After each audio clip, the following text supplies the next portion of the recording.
Mark సువార్త 10వ అధ్యాయము 17వ వచనం నుండి. ఆయన బయలుదేరి మార్గమున పోవుచుండగా ఒకడు పరిగెత్తుకొని వచ్చి ఆయన ఎదుట మోకాళ్ళుంచి, సద్బోధకుడా, నిత్య జీవమునకు వారసుడగుటకు నేనేమి చేయదునని ఆయన్ని అడిగాను. యేసు, నన్ను సత్పురుషుడని ఎలా చెప్పుచున్నావు?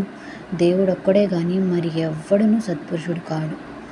నరహత్య చేయవద్దు, వ్యభిచరింపవద్దు, దొంగిలియవద్దు, అబద్ధ సాక్ష్యం పలకవద్దు, మోసపుచ్చవద్దు, నీ తల్లిదండ్రులను సన్మానింపుము అనే ఆజ్ఞలు నీకు తెలియను కదా అని అతనితో చెప్పాను. అందుకతడు, బోధకుడా, బాల్యము నుండి ఇవన్నీ అనుసరించుచునే ఉంటినని చెప్పాను.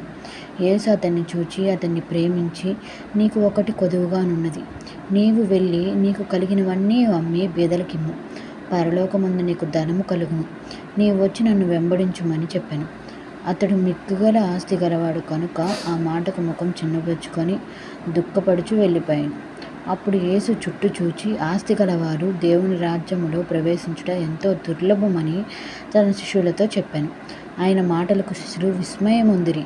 అందుకు యేసు తిరిగి వారితో ఇట్లనెను, పిల్లలారా, తమ ఆస్తి యందు నమ్మిక ఉంచువారు దేవుని రాజ్యములో ప్రవేశించుట ఎంతో దుర్లభము.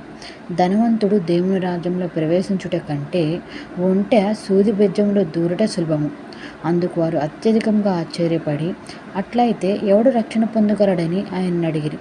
యేసు వారిని చూచి, ఇది మనుషులకు అసాధ్యము కానీ దేవునికి అసాధ్యము కాదు. దేవునికి సమస్తమును సాధ్యమే అనెను. ఆమేన్.